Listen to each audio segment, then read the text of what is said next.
الحمدللہ وکفا والصلاة والسلام علی من لا نبی بعدہ اما بعد۔ سورہ یاسین اور سورہ الصافات کے خلاصہ کے ساتھ حافظ عتیق الرحمن گرچانی آپ کی خدمت میں حاضر ہے۔ اللہ تبارک و تعالیٰ رب العزت نے سورہ یاسین کے اندر حضور نبی اکرم صلی اللہ علیہ وسلم کے سفر ہجرت کو بیان فرمایا ہے کہ دشمن کافر لوگ یہ منصوبہ بندی کر رہے تھے کہ آپ کو شہید کر دیں، لیکن اللہ تعالیٰ نے آپ کو حفظ اور امان کے ساتھ وہاں سے منتقل فرمایا، یعنی ہجرت کے سفر پر آپ صلی اللہ علیہ وسلم روانہ ہو گئے۔ اس کے ساتھ اللہ جل شانہ نے سورہ یاسین کے اندر اپنی جو نشانیاں اور مظاہر کائنات کے جو مظاہر ہیں، قدرت کی نشانیاں ہیں، ان کو بیان فرمایا ہے، توحید کے مظاہر کو بیان فرمایا ہے، اور شیطان کی جو کارستانیاں ہیں ان کی مذمت کو بیان فرمایا ہے۔ اللہ تعالیٰ نے فرمایا رات اور دن، سورج اور چاند اپنے میزان اور مدار کے مطابق چل رہے ہیں، وہ ایک دوسرے سے نہ تو پہلے آ سکتے ہیں نہ ایک دوسرے کے اوپر غلبہ حاصل کر سکتے ہیں۔ اور اس کے ساتھ ہی اللہ تعالیٰ نے فرمایا کافر لوگ یہ چاہتے ہیں کہ ان کے اوپر عذاب مسلط ہو جائے، آ جائے، دیکھیں اس کو۔ اللہ نے فرمایا ایسا نہیں ہوتا، ہم جب لائیں گے تو پھر وہ اچانک عذاب ان کے ساتھ آئے گا، عذاب ان پہ آئے گا، ان کو معلوم ہی نہیں ہوگا، یکدم اچانک دھماکہ ہوگا اور سارے کے سارے مجرم لوگ جمع ہو جائیں گے، جمع کر دیے جائیں گے، اور مجرم لوگوں کو اس وقت جو ہے بڑی خفگی ہوگی، پریشانی اور ندامت ہوگی، پھر وہ ان کے منہ کھلے کے کھلے، پھٹے کے پھٹے جو ہے حسرت اور ریاض کے ساتھ وہ دیکھنے لگ جائیں گے، جبکہ جو اہل ایمان ہوں گے ان کے اوپر سلامتی اللہ کی طرف سے نازل کی جائے گی۔ اس کے ساتھ اللہ تعالیٰ نے قرآن کریم کی جو نشانیاں ہیں، قرآن کریم کا جو مقام اور مرتبہ اور فضیلت ہے، اس کو بھی بیان فرمایا ہے۔ اور اللہ تبارک و تعالیٰ رب العزت نے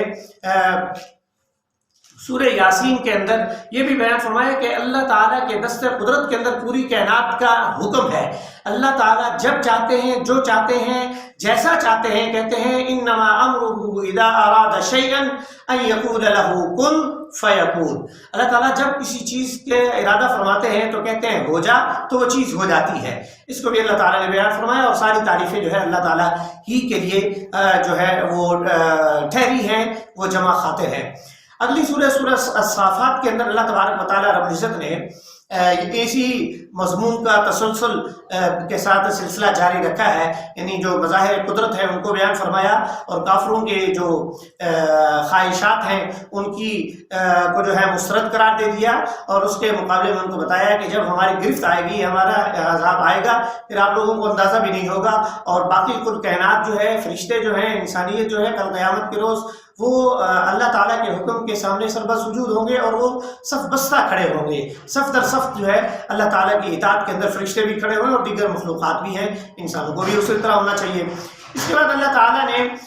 اس سورہ الصافات کے اندر حضرت نوح علیہ السلام، حضرت ابراہیم علیہ السلام، حضرت اسماعیل علیہ السلام، حضرت اسحاق علیہ السلام، حضرت یونس علیہ السلام، اور حضرت الیاس علیہ السلام، حضرت موسیٰ اور حضرت ہارون علیہ السلام کا، اور حضرت لوط علیہ السلام کا تفصیل کے ساتھ تذکرہ فرمایا ہے کہ ان کے ساتھ ان کے کیا احوال پیش آئے۔ حضرت ابراہیم علیہ السلام، حضرت نوح علیہ السلام کو اللہ تعالیٰ نے طوفان جو نوح آیا اس سے نجات دی، اور ان کے اہل خانہ کو سوائے ان کے بیٹے کے، حضرت لوط علیہ السلام کو اور ان کی قوم کو اللہ تعالیٰ نے جو ہے اپنا جو ان کے پیروکار تھے ان کو جو عذاب تھا اسے معمول رکھا، سوائے ان کی جو بوڑھی بیوی تھی اس کے، چونکہ وہ مجرموں کے ساتھ تھی۔ پھر حضرت ابراہیم علیہ السلام کے اوپر جو اللہ تعالیٰ نے انعامات فرمائے اس کا تذکرہ اللہ نے بیان فرمایا، اور حضرت ابراہیم علیہ السلام کو اللہ تعالیٰ نے بیٹے کی بشارت، حضرت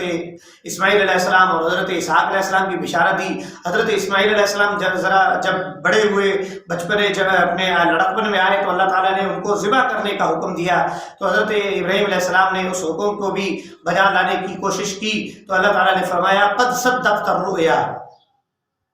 کہ آپ نے جو خواب تھا آپ نے اس کو سچا کر دکھایا ہے۔ اور اس کے ساتھ ہی اللہ تعالیٰ نے حضرت موسیٰ اور حضرت ہارون کے اوپر اپنے انعامات کا بھی تذکرہ فرمایا ہے۔ حضرت الیاس اور حضرت یونس کو کبھی اوپر انعامات کا تذکرہ فرمایا کہ وہ ایک لمبی عرصے تک وہ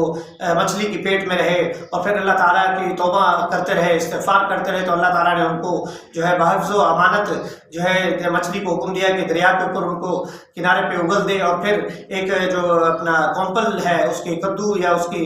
کو حکم دیا کہ وہ درخت پودا بن جائے اور اس کے سائے میں اللہ تعالیٰ نے حضرت یونس علیہ السلام کو زندگی عطا فرمائی اور 1,00,000 سے زائد امتیوں کے اوپر پھر دوبارہ ان کو یعنی حکمرانی کرنے اور ان کے اندر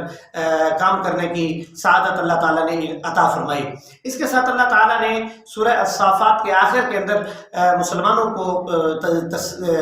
غلبہ حق کی طرف جو ہے متوجہ فرمایا کہ وَلَقَدْ كَلِمَتُنَا لِعِبَادِنَا الْمُرْسَلُونَ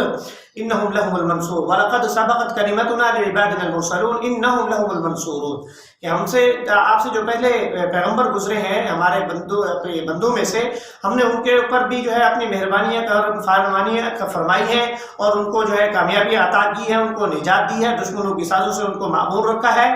اسی طریقے سے مسلمانوں کو حضور نبی اکرم صلی اللہ علیہ وسلم کو اور اہل ایمان کو متفکر ہونے کی، پریشان ہونے کی ضرورت نہیں ہے۔ ضرور بھی ضرور ہم کو مسلمانوں کو جو ہے کامیابی دیں گے اور سلامتی اور حفظ اور امان جو ہے، تعریف جو ہے، وہ سب کی سب جو ہے اس کا استحقاق اللہ تعالیٰ ہی رکھتے ہیں۔ یعنی سبحان ربک رب العزت عما یصفون وسلام علی المرسلین والحمد للہ رب العالمین۔ اللہ تبارک و تعالیٰ رب العزت سے دعا ہے اللہ تعالیٰ ہمیں قرآن اور سنت کو اپنے زندگی کے اندر، عملی زندگی میں اختیار کرنے کی توفیق عطا فرمائے اور ہمارے لیے قرآن اور سنت کو ذریعہ نجات بنائے اور روز محشر میں قرآن کو ہمارے لیے شافع یعنی شفاعت کرنے والا بنائے اور حضور نبی اکرم صلی اللہ علیہ وسلم کے مبارک ہاتھوں سے حوض کوثر جو ہے ہمیں نصیب فرمائے۔ وما علینا الا البلاغ المبین، آمین یا رب العالمین۔